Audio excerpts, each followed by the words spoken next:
Stick around because we'll end up building this tone on this and you will know exactly how we got there and exactly what's going on.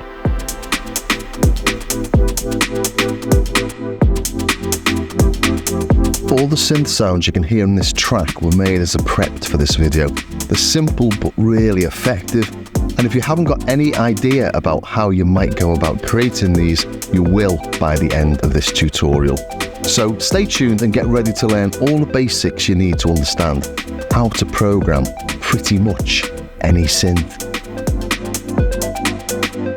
Whether you've got something like the UDO Super6 that's covered in knobs and sliders, or something like a Juno DS that's not got many knobs and sliders, but it has got a big screen, an awful lot in there, it's got menus, it's got sub-menus, parameters are all the same. So if you watch this, you'll understand what you need to do to tweak any tones that you quite like to fit your mix or start from scratch. And sounds like the ones in this backing track will be an absolute doddle, so we'll look at how you make these as well as going through all the basics, as I say. We start with a wobbly pad, and this uses the LFO to modulate the filter and the envelope.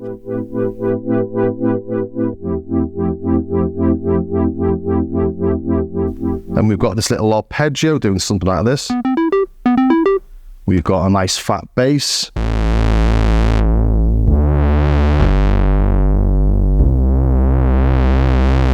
And we've got a nice sort of bell-like lead. And I have made a few patch demos recently called Patches on the Fly, showing you what type of sound you can make with various types of oscillators and tips and tricks for sound design. I'll put some links in the description for them, so do check them out once you've watched this. And they were really popular, but people had asked, can we go back to the very basics, which is what brings us here. And the big secret here is that all of these synths use the same basic fundamental techniques and parameters. It's called subtractive synthesis, and probably 99% of all synths you'll come across use it. And once you can program one, it's not that hard to program them all. Because although they might have their own peculiarities, they might do things in slightly different ways or have slightly different parameters or ways of accessing them, they all basically work in the same way. And I should also mention that I've got an Udemy course and loads of really detailed tutorials on my Patreon site called How to Program Almost Any Synth. And they look at all the different variations you can get in all these parameters, anything really that you can come across. Again, I'll put links in the description, but here I'm going to boil it down to the very essence of what you need to know. And I'm using this Juno 60 because it's really nice and clear. It's a knob per function, and it's got all the main functions that you get on a synth. You've got an oscillator, filter or filters, and you've got an envelope plus an LFO. And that's about it. More complex synths might have more than one oscillator, they might have different filters, and they might have lots of different envelopes and different envelope types. But essentially, everything is done using oscillators, filters, envelopes, and LFOs. And to ram that point home, here we've got the Minimoog, the king of monosynths, and almost every synth since this was made has followed the same sort of layout. Oscillators, we've got a mixer here because we've got more than one oscillator. But we've got the filter, we've got the envelopes, and we've got the LFO. So add the oscillators, play with the filter, change the tone. Do that automatically using the contour. It's called the contour here, envelope on everything else. Then add some wobble with the LFO.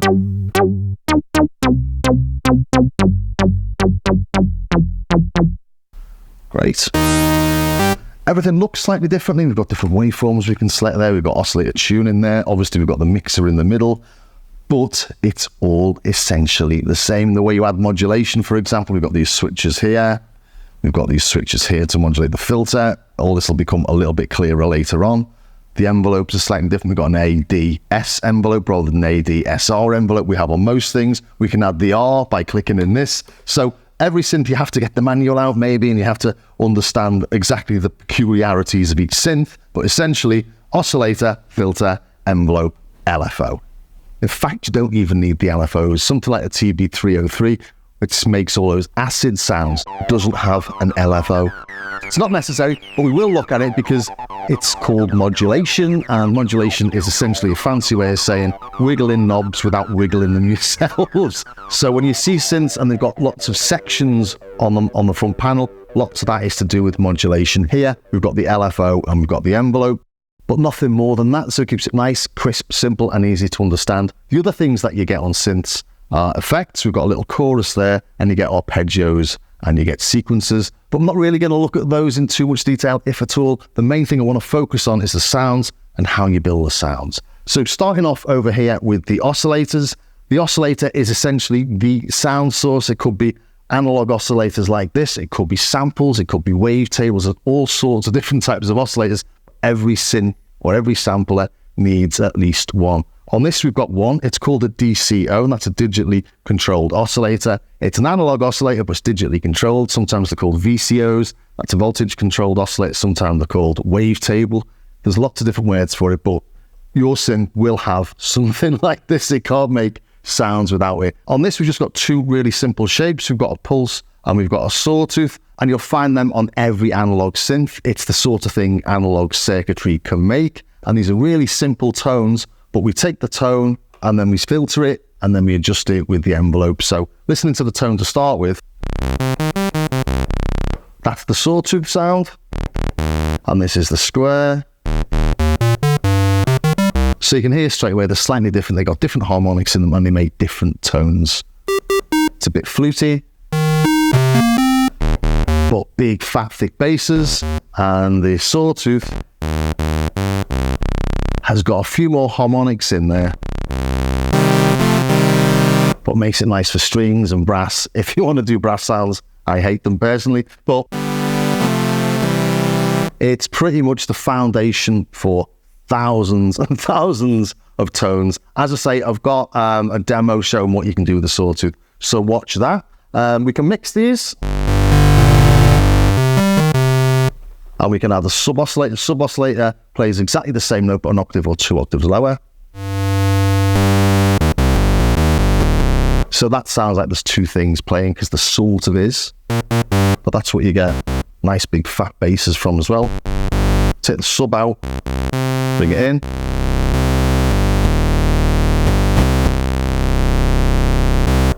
Now this doesn't have a mixer because we've only got one oscillator, but you can mix noise in and you can turn these on and off. More complex synths have mixers, so you got to mix the blend of the oscillators. There's noise, and noise is good for percussive sound and effects. But let's take a look at this pulse, because this is quite interesting. That adjusts the width of the pulse, so it just changes the tone.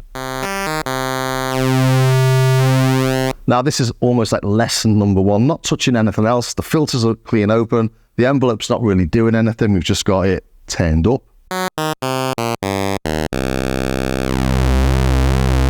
If we wiggle that,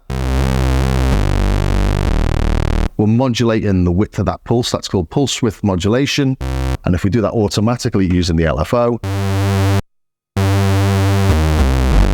we get those lovely big juicy bass tones.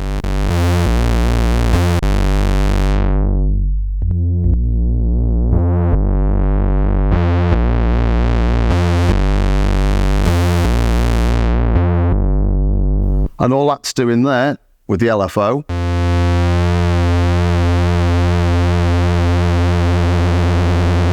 I'm just speeding up the LFO there, and then change the amount of modulation using this slider. We could add a sub to that.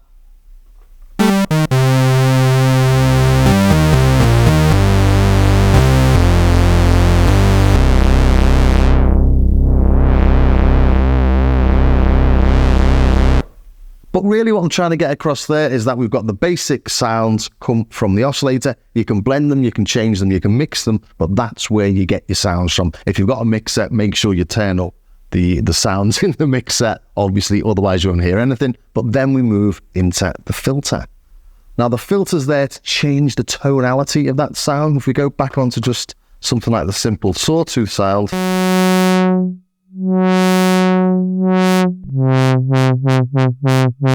it's almost like using an EQ on it. Well, it sort of is. So if something's too bright, you turn the low pass filter down. Or if it's too dull, you turn it up.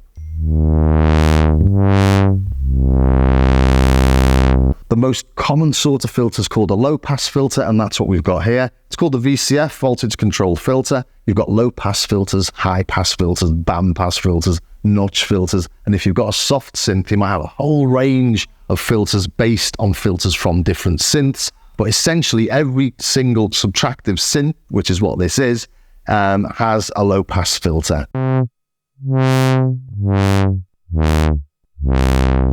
And that's letting the low frequencies pass through, hence low pass. And when we turn it down, the high frequencies disappear. Now we've also got this thing called the resonance, and this adds a little peak at that frequency, and this gives us those sort of synthy tones and funky tones.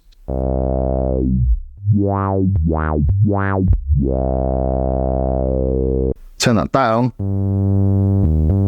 turn it up, and then you can see them wiggling it.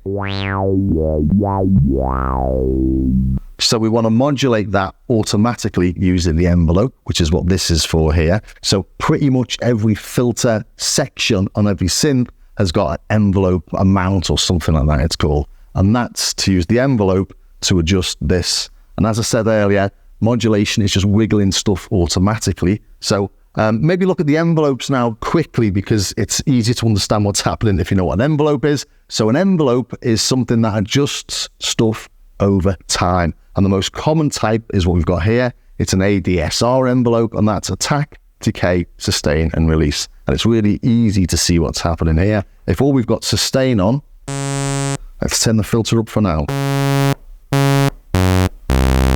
It's just on or off. If we add some release, the note stays on. If we add some attack, the attack is the time it takes to get to the maximum. And then the decay is the amount of time it takes to get to this sustain level. So if we bring the sustain down, so it's getting louder, then it's getting quieter and stopping there. So we can have it building up, then building down to 0, when this is on 0.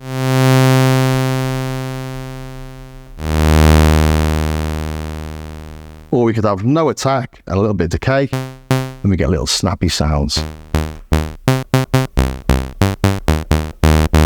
Now there's loads of different types of envelopes. As I say, the ADSR is the most common, but if you understand the ADSR, you'll understand all the others as well. As you play the tone, you modulate through the envelope. So here, I'll put it onto the filter, so you'll hear the filter change as I play the sound. So now hopefully you're starting to understand what an envelope is. If you've got a tone and it's cutting off too early, you'd increase the release. So we've got something like this, and you want it to hang on.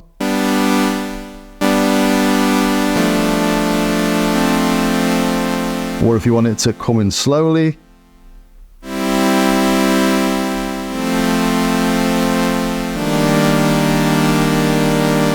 if you want something that's quite snappy, you'll have no attack at all, and you'll have a short decay down to a lower sustain, so it'll come in loud and then it'll drop a bit. So if we bring the sustain down on this, have a little snappy decay, it makes the sound punchier, but it holds on. Then add some release. But understanding the envelopes helps you to sculpt all sorts of tones.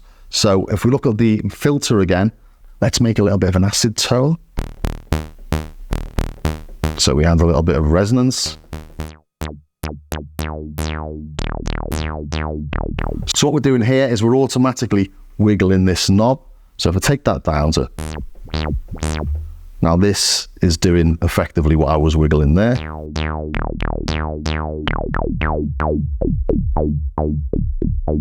Take the resonance down. Get a much more natural sound. But add the resonance. It goes all synthy. That's how you get a synth style bass. A nice funky bass does the same sort of thing.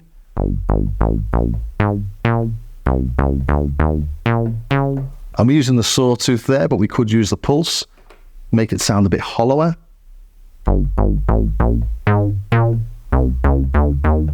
In fact, we've got that pulse width modulation on there, which is giving it that fat tone. Sounds almost like there's 2 oscillators playing. Take that off. It's got a really nice tone, that, hasn't it?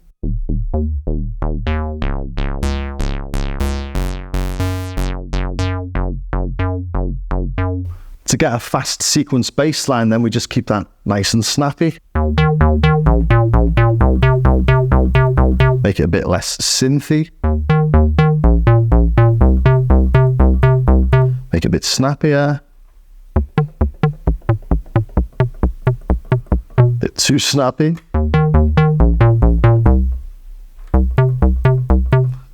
Out with a sawtooth.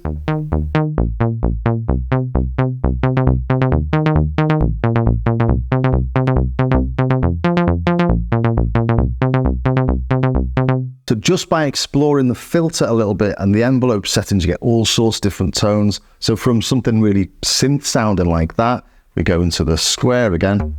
Let's take the resonance off. Let's make that a bit thinner. It's a bit like a bass tone, like an electric bass.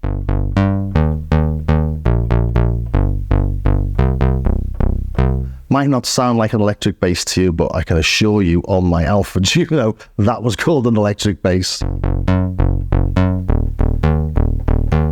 And something else that hits a string like that is a piano. So, doesn't quite sound like a piano yet. Let's increase the decay.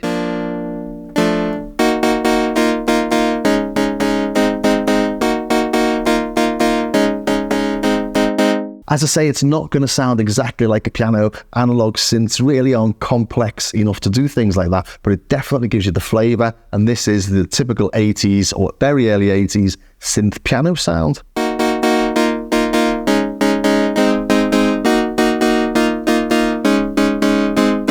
Or we could make it more of electric piano.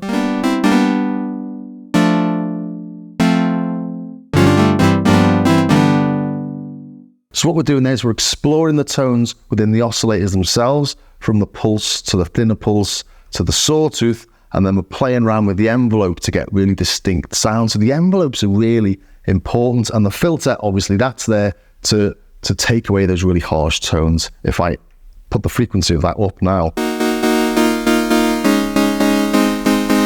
it doesn't sound quite as nice as that. Sounds better. If I turn that all the way up, it gets a little bit like a harpsichord. Turn that down. Harpsichords don't really have much release.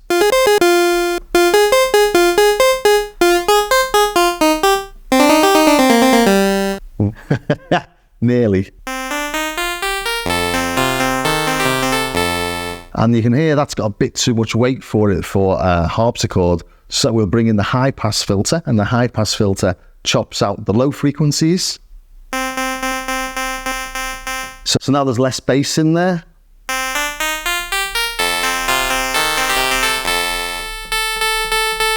So different filters do different things. As I say, the low pass is the most important one. High pass next most important. Then you have things like band pass, which are a bit like a low pass and a high pass together. So you lose the top frequencies and you lose the low frequencies, and you have this band in the middle that you can wiggle around. And you sort of get that with this because we can take out the high frequencies and we can take out the low frequencies. So if we just...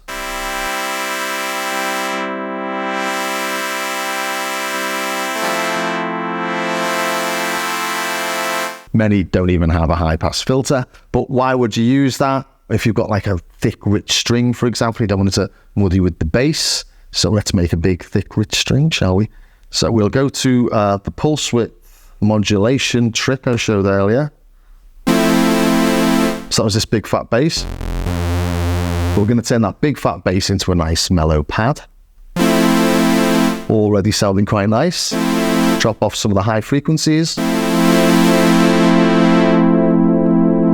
Take off some of the low.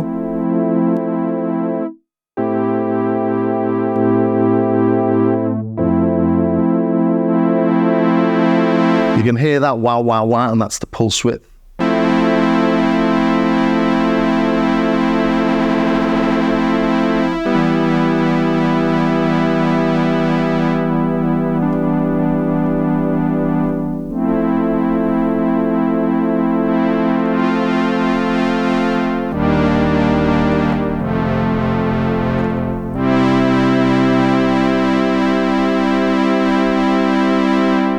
And that's starting to sound like a nice, big, thick, rich pad tone. Obviously, you can bring in effects on top of that, and the Junos have got this lovely chorus, so.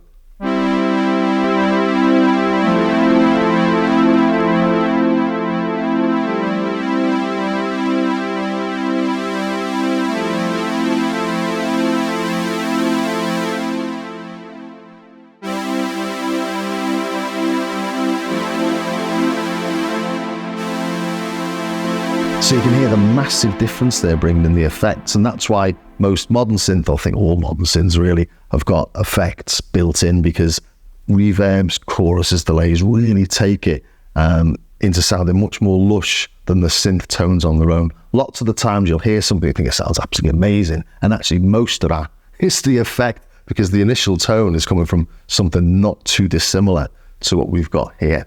Something that you might have noticed down here as well is the VCA, that's the voltage controlled amplifier. Some synths you might see a VCA, some synths you won't see anything saying a VCA on it. On this we've got it because it acts as a volume control, and as well we can bypass this envelope and just have a gate. Gate just means it's on or off.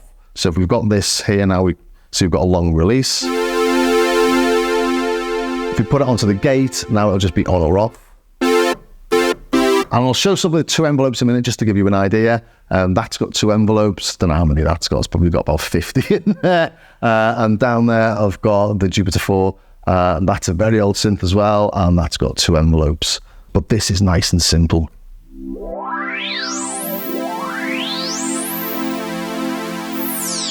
And as I said earlier, cranking up that resonance gives you much more electronic tones. In fact, from the intro track, we're using that tone, and that uses the resonance, and you can hear the resonance has got a nice little tone to it.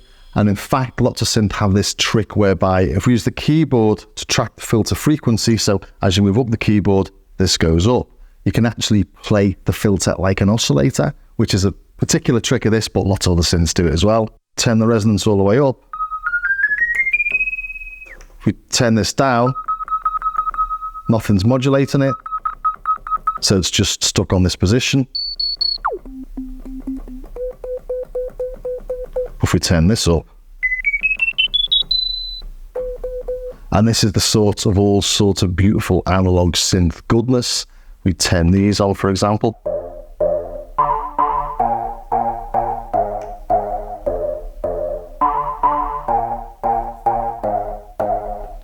I really love sounds like that. They're sort of just on the edge of being wrong. Just so wrong it's right. Anyway, I think I've covered everything that you get there. Maybe let's modulate the filter with the LFO just to give you more of an idea of what the LFO does.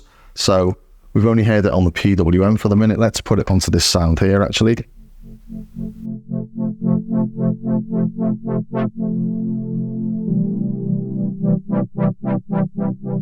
So after the LFO, just wiggling this.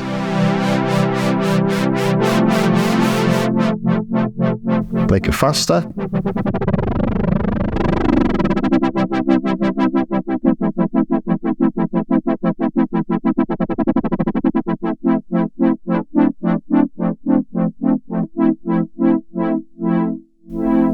And then you can see we've got an LFO modulation slider on the DCO on the oscillator as well. So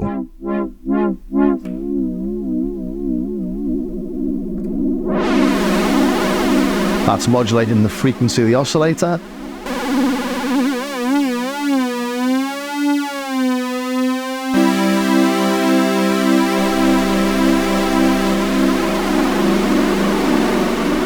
Going into more effect type territory there, but I think that sort of covers it. I think if you understand what I've gone through there, and then you look at my other videos showing the patches on the fly, what you can do with a sawtooth, what you can do with a pulse, what you can do with two oscillators, what you can do with FM and stuff like that, it'll all become abundantly clear how you make any sound on any synth. But I'll just quickly show maybe something like the Juno DS, how you program similar things on that, because it's got a menu system, it hasn't got sliders and knobs. I'm not going to show you how to program a Juno DS from scratch, but I just wanted to show you really that we've got the same things in there. So wave is the oscillator. We've got hundreds and hundreds of different starting points, basically.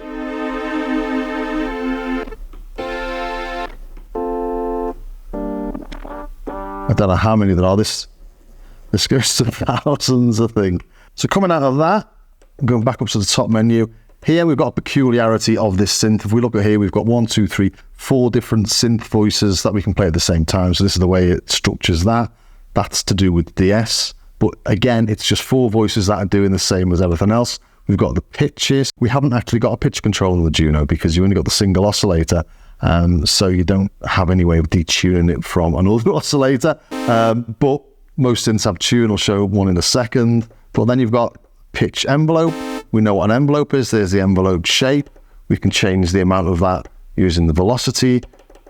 And then we've got envelope times and levels. So even though it's not the same as just straight ADSR, as I'm saying, you have the envelope time one and the level one, time to level 2. So it modulates it over time. TVF, that's the filter. And we've got different filter types.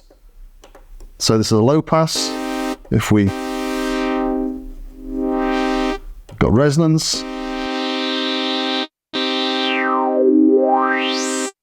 And we've got, as I say, different filter types. So high pass.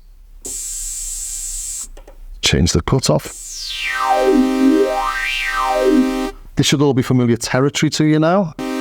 As I say, lots of different filter types and different types of low pass, different types of high pass and stuff like that. But effectively, it's a filter. And it just cuts out certain frequencies. So let's put that back to something like that. And then we've got, in fact, let's just show you that we will have a filter envelope on this, TVF envelope.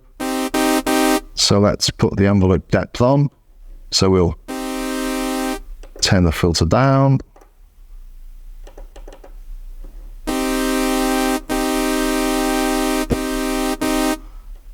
And let's go into this envelope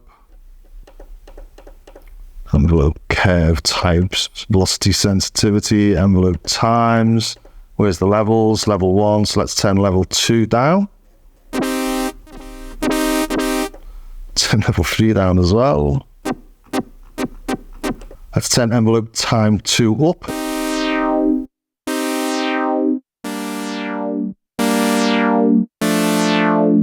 But I just wanted to show this is doing the same, even though it's really a massively complex synth that can do all sorts of things. When it boils down to it, you've still got the same parameters that you're tweaking to make the tones, even though the tones can be much more complex. Most hardware synths also have some sort of performance control features like a bender and modulation. So on this, it's a really old one. We've got the bender. So DCO, that's for the oscillator. And that's the amount. Or the filter, let's turn the filter down a bit. Or we can trigger the LFO with that. So on this, we put this onto manual. And then octave controls as well. But most hardware synths, as I say, have something like this. Okay, here we got the Jupiter 4. It's older than the Juno, but we've got 2 envelopes, slightly different. Why I wanted to show it to you. Again, because you can see everything that's happening on it. Down in the left-hand corner, we've got a similar sort of performance section. So we can change the VCO. It's called the VCO, not DCO on this, because these are voltage-controlled oscillators, which means they go out of tune. But let's just show you the oscillators for now. So we've got a sawtooth again, and the square. And we can have pulse width modulation. We can do it manually. Or we can do it with the LFO. Where's the LFO? This LFO's got more than one shape. On the Juno 60, we've only got a triangle shape. Square, ramp up, and ramp down. Unlike the Juno 60, this has got 2 envelopes, not just one. So we'll use the VCA envelope to gradually build in the volume, and we'll use the VCF envelope, so the filter envelope, to drop down the filter amount. So envelope amount is up.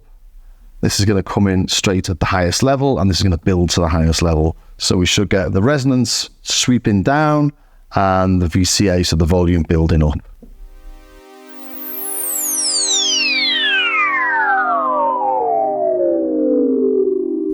Which is exactly what we're getting, which you can't do on something that's only got a single envelope.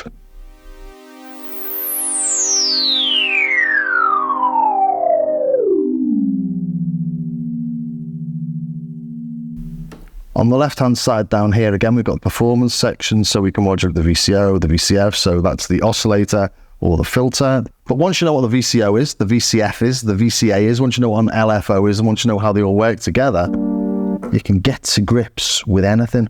Here's the UDO Super6. It's a very knobby interface, but you can see it's getting much more complex here, but we've still got the same basic things. We've got the oscillator, we've got the VCF, and we've got the envelopes. We've got 2 envelopes here, we've got 2 oscillators here. So we've got a mixer to mix between the 2 oscillators. We can detune those. So here's a sound that neither of the synths you've seen before, well, neither of the analog synths that you've seen before could do.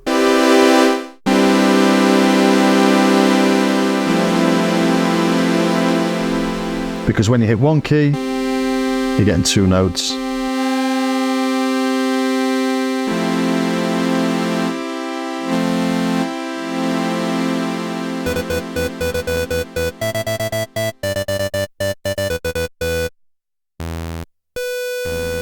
But we've got a low-pass filter called the VCF here. Again, this is analog.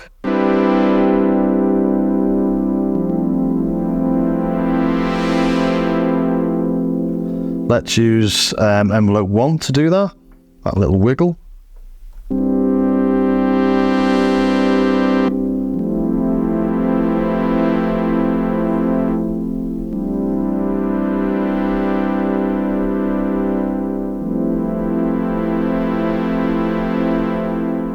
So you can understand exactly what's happening here, even though it's a much more complex looking thing. Let's add some LFO to that from LFO 1.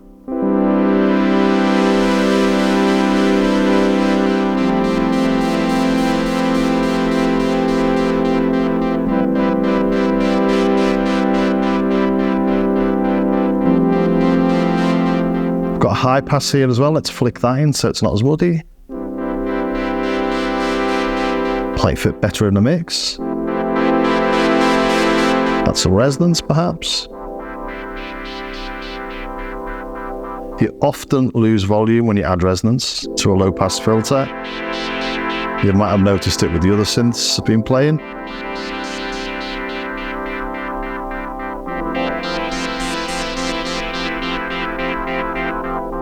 Lovely, isn't it? This has got its own special trick of being binaural, so you've got 12 voices but split into 6 different voices. This binaural mode means that you're getting separate voices on in each ear.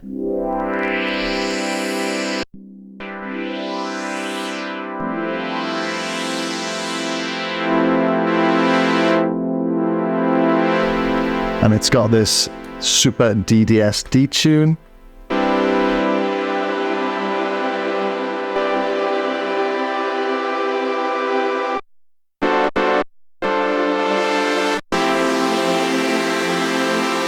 For instant thickness. Let's turn into a pad again. Add some release and attack. Maybe add some chorus. And delay.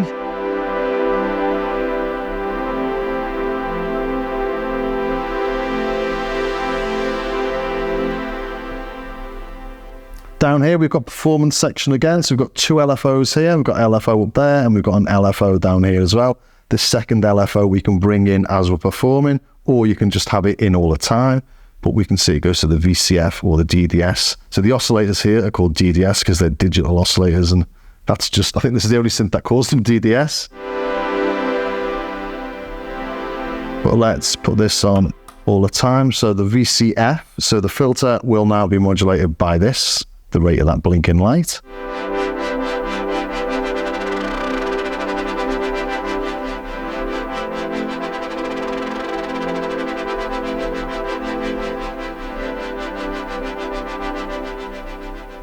I could put a delay on that.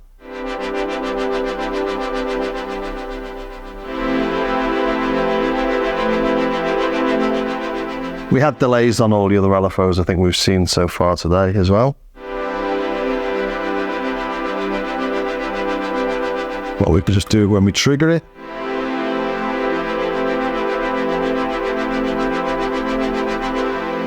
modulate the pitch as well. A little bit less pitch. So this all looks really familiar, hopefully to you already, because, you know, we've got very similar things on all the machines. Things in the middle here, this is a lot more complex. So obviously this is selecting which patch you're playing, but it also selects which waveforms. So a bit like we saw on the DS, we've got lots of different waveforms we can pick from on this. Although this is only 32, whereas the DS was something like, oh, I don't know, about 50 million, 1,000 billion or something, wasn't it? It's quite a few. Maybe not 50 million, 1,000 billion, but you know what I mean.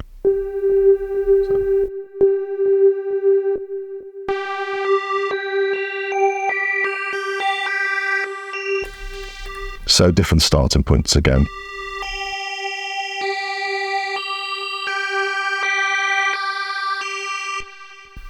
But we've also got the typical analog waves. So sine,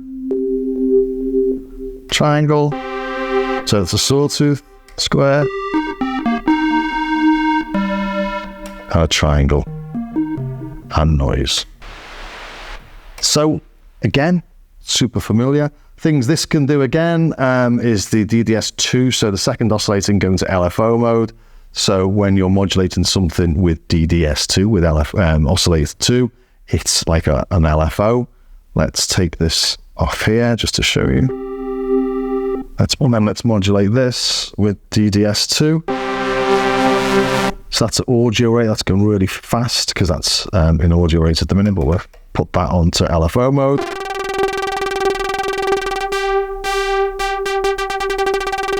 This is something things like the Minimoog do.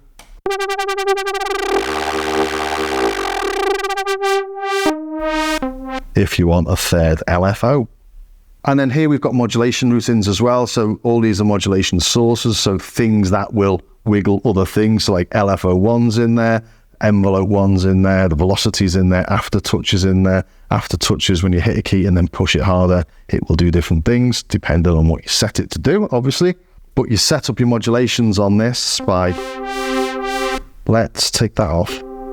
Let's put a modulation on the aftertouch. So modulation to sine, aftertouch, we'll modulate that, turn that up. So when I hit the keys, well, when I press the keys harder, we should get an increase in the cutoff. And we do. So this gets much more complex because we can modulate almost everything with so many things, and there's just tons of stuff you can do in there. A modulation matrix in lots of things, you have a screen and you can see what's modulating what, and then you can modulate things that are being modulated. So as I say, that's when it starts getting really complicated, but it's only still the same elements modulating the elements that we already know.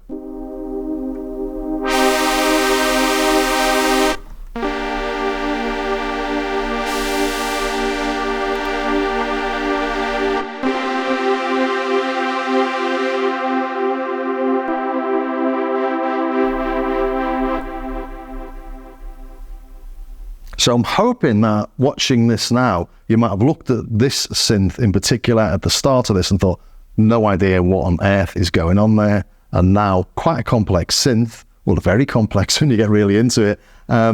You know what's happening, you understand what all these different sections are. Other things that I mentioned earlier, things like looping on the envelopes. Envelopes as well, I've not mentioned yet, that they can either be modulating positively or negatively, but that's probably not for a beginner's episode. Basically, instead of increasing it as it goes up, it decreases it, so it just does slightly different things.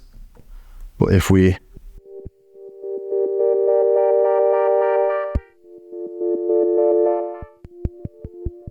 putting it back onto positive anyway, if we've got two oscillators, we often have something called cross mod, and that's one oscillator modulating the pitch of the other oscillator. So,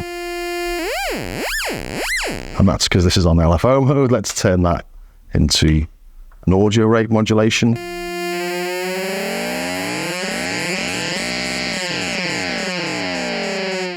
Loads of synthy effects to be had there. One thing we've not really looked at is arpeggiators. I did say I wasn't going to look at them in the intro, or sequencers, because they all work in slightly different ways, but arpeggiators are pretty standard. So an arpeggiator will play a chord, but that's simple.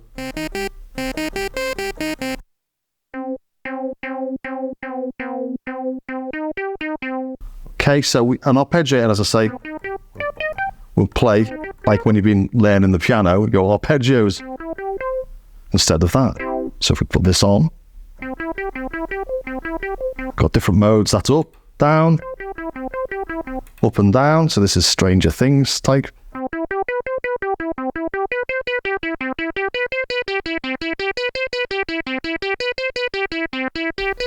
Hold, we'll just hold it on. And you can tweak to your heart's content.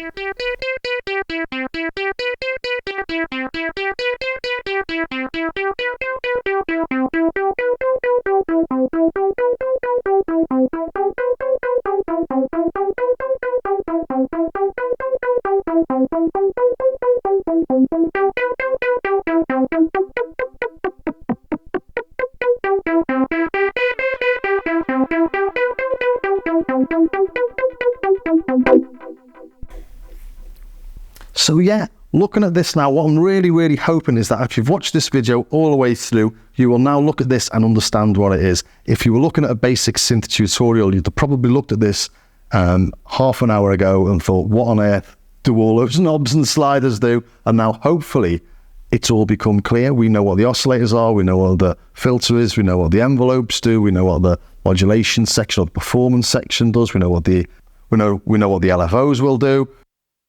We know why we've got a VCA, that's basically a volume, and you've got options with the different envelopes, various things, dynamics on or off on this we've got. So that's dynamics being the volume when you hit the key. Yeah, I think I've just about covered it. I hope that wasn't too haphazard then, because it's quite difficult because everything interacts with each other. It's hard to show what a filter does and why you'd use a filter before showing the envelope, and you can't show the envelope before you've heard what the sounds are. So sticking it all into a short video is useful, but if you do want to understand it in more depth, or there's things that aren't quite clear, I do have the Udemy course.